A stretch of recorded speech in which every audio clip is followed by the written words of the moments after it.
Good morning बच्चों। 12th hours विषय geography में अपन पढ़ रहे थे। पिछला जो वीडियो अपने पास था उसमें किसी टेक्निकल प्रॉब्लम की वजह से पूरा नहीं हो पाया था, उसमें कुछ पॉइंट रह गए थे। आज अपन देखते हैं कि अपन पढ़ रहे थे मानव भूगोल, और भूगोल में अपन पढ़ रहे थे मानव भूगोल। मानव भूगोल अपन पढ़ रहे थे और मानव भूगोल में हम पढ़ रहे थे इसकी परिभाषाएं। परिभाषाओं में अपन ने दो व्यक्तियों की परिभाषा हमने देख ली थी, जिनमें पहले परिभाषा अपने पास थी फ्रेडरिक रेडजेल।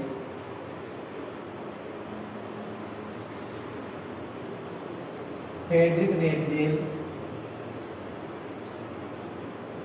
दूसरी परिभाषा पढ़ रहे अपन एलन सी सैंपल।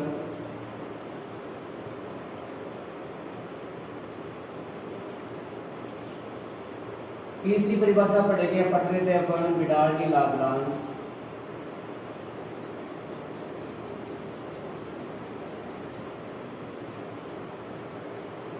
इन दो विद्वानों की परिभाषा हमने पढ़ ली थी और ये हमने जान लिया था कि फेडरेट कहाँ करते अपने पास में जर्मन के, एलन से हमने कहा कि थी अमेरिका की, और तीसरे जो व्यक्ति अपने पास थे वो थे फ्रांस के। फ्रांस के रहने वाले थे। दो की परिभाषा हमने क्लियर कर ली थी। तीसरी परिभाषा अपन पढ़ रहे थे विडाल डी लाग्रांज के अनुसार मानव भूगोल की परिभाषा।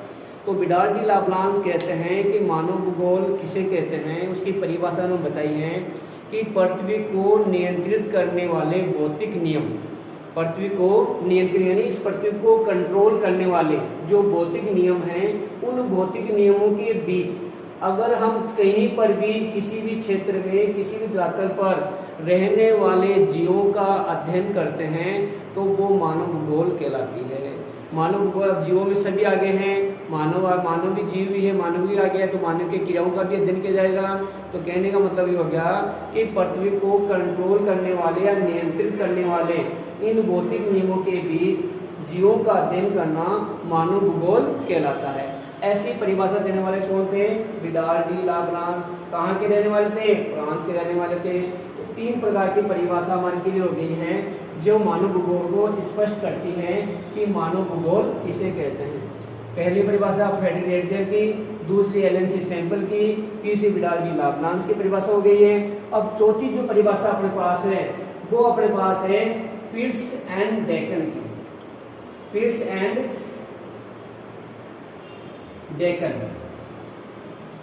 डेकन की परिभाषा है। दोनों व्यक्ति हैं अमेरिका के। तो फिट्स एंड डेकन अमेरिका के हैं और इनसे ये इन्होंने बताया कि मानव भूगोल किसे कहते हैं। तो ये कहते हैं धरातल पर रहने वाले जितने भी मानवीय समूह हैं, धरातल पर रहने वाले जितने भी मानवीय समूह हैं उनकी सामाजिक क्रियाओं का अध्ययन करना मानव भूगोल कहलाता है। तो इस प्रकार हमारे पास मानव भूगोल की जो परिभाषाएं थी वो चार व्यक्तियों द्वारा दी गई, चार विद्वान द्वारा दी गई। चारों विद्वानों के नाम हम लोग को याद करने हैं। नाम देख लेते हैं, एक बार फिर से उनके नाम देखते हैं। पहला व्यक्ति जो कि इस मानव भूगोल के जनक हैं, जिनका नाम फ्रेडरिक रेडजेल है और ये जर्मन के रहने वाले हैं। दूसरे इनकी स्टूडेंट हैं और इनकी शिष्य है जिनका नाम एलन सी सैंपल है। एलन सी का मतलब हो गया चर्चिल, तो एलन चर्चिल सैंपल नाम हो गया इसका, और रहने वाली कहाँ की थी? अमेरिका की।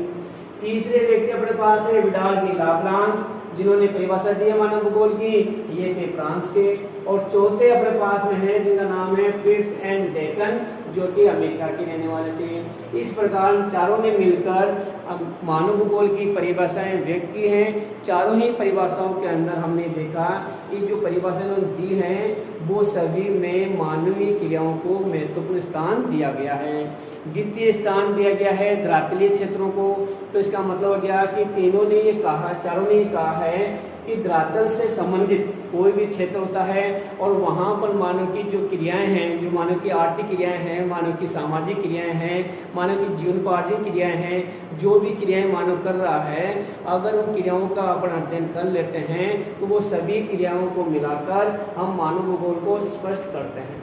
अगर एक एक की परिभाषा पूछता है तो परिभाषा एक एक के अनुसार बता दीजिए, अलग अलग पूछता है तो अलग अलग बता दीजिए। जिस प्रकार आपसे प्रश्न किया जा रहा है उसी प्रकार अकॉर्डिंग आपको जवाब देना है। तो मानव भूगोल परिभाषाओं में चार व्यक्तियों के नाम याद करने हैं और चारों की परिभाषाएं आपको याद करनी है। अगला चलते हैं अपने पास में जो मानव भूगोल की जो परिभाषाएं हैं बताने के बाद में अब चले मानव भूगोल के और कौन से उपभाग किए गए हैं, मानव भूगोल को कितने उपभागों में बांटा गया है। अब आ जाएगा अपने पास मानव भूगोल को क्षेत्र कौन कौन से हैं, मानव भूगोल को कितने उपभागों में बांटा गया है। ये तो हो गया अपने पास मानव भूगोल की शाखा हो गई है। और अब आ जाएगी अपने पास उपशाखा, मानव भूगोल की उपशाखाएं कौन कौन सी हैं। तो वैसे आपके 11th क्लास तक दिए गए इसकी 13 उपशाखाएं दी गई हैं, लेकिन 12th के अंदर आपके पास की 5 शाखाएं दी गई हैं, जिनमें से अपन का अध्ययन करेंगे, 5 शाखाओं का अध्ययन करेंगे। जिसमें पहली शाखा अपने पास है जनसंख्या भूगोल,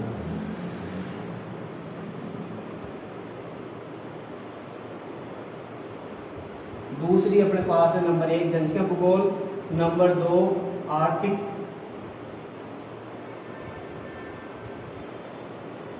भूगोल, तीसरी अपने पास है राजनीतिक भूगोल,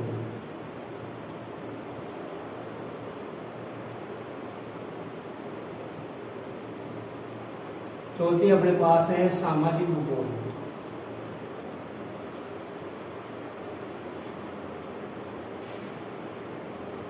और पांचवी अपने पास है आवास भूगोल।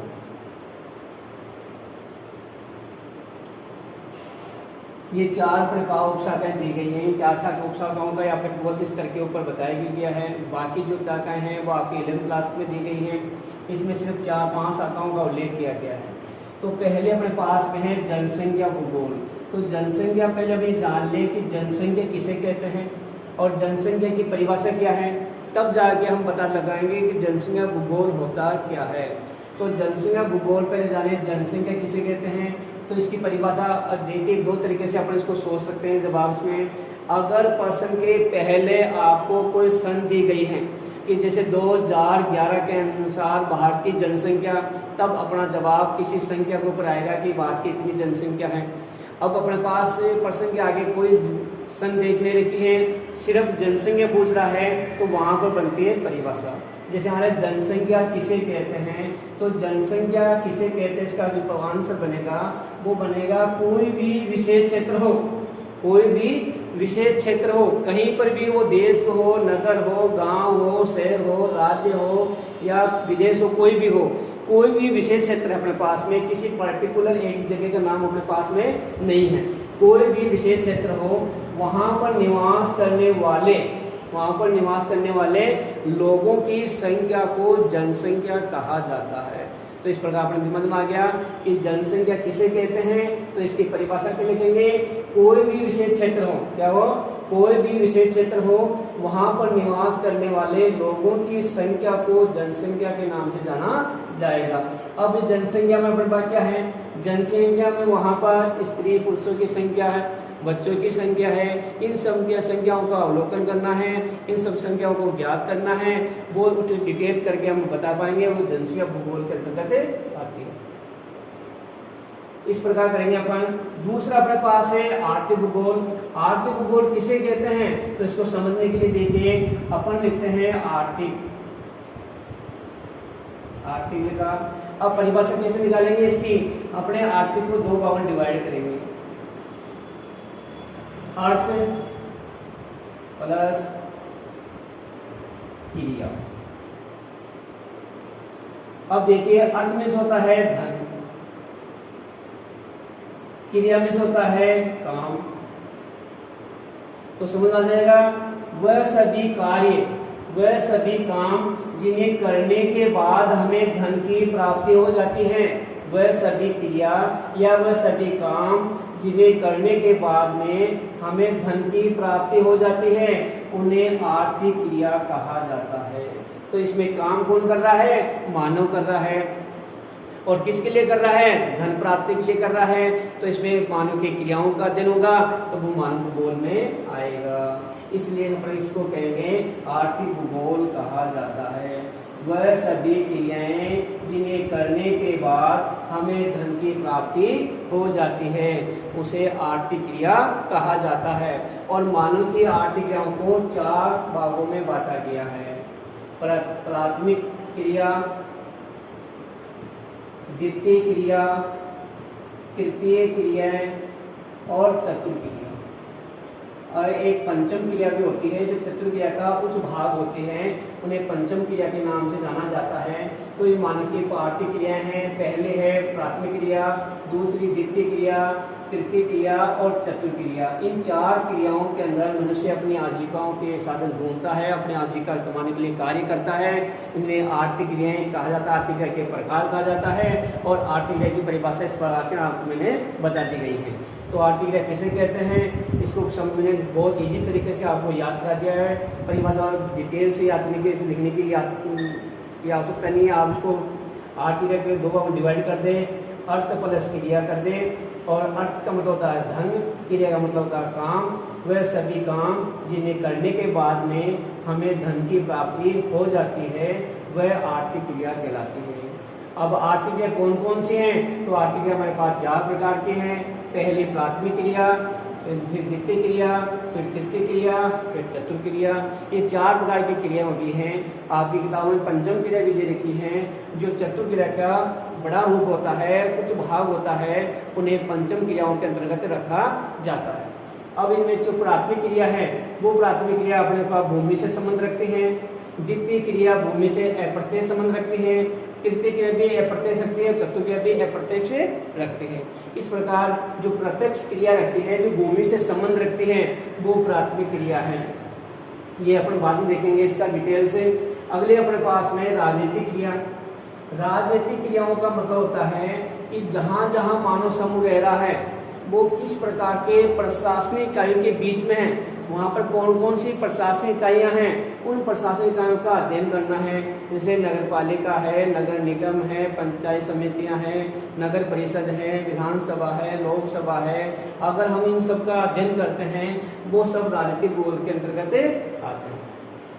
तो 5 अपने पास है सामाजिक क्रिया, जहाँ पर मनुष्य के रहन सहन, खान पीन, वेशभूषा, रीति रिवाज, धार्मिक क्रियाएं, इन सब का अध्ययन करते हैं, वो सामाजिक क्रियाओं के अंतर्गत आता है। उसी प्रकार आवास भूगोल, तो आवास भूगोल के अंदर मनुष्य की आवास प्रक्रियाओं के अधिवासों का अध्ययन किया जाता है। जो अधिवास प्रकार के 2 प्रकार का होता है, स्थायी और अस्थायी। इस प्रकार मानव भूगोल की उप शाखाओं के अंदर शाखाओं को बांटा गया है 5 भागों में। पहले अपने पास है जनसंख्या भूगोल, दूसरी हमारे पास है आर्थिक भूगोल, तीसरी हमारे पास राजनीतिक भूगोल, और चौथी हमारे पास सामाजिक भूगोल, और 5वीं अपने पास में आवास भूगोल। इस प्रकार से इन उपशाखाओं को डिवाइड किया गया है। उनकी 500 की परिभाषा मैंने आपको बता दी है। और ये आपके पास में बहुत ही महत्वपूर्ण है, वो जनसंख्या भूगोल और आर्थिक भूगोल। अब जो अगला जो पॉइंट है उसका जो अपन बात करेंगे वो अगली क्लास में अपन करेंगे इसका।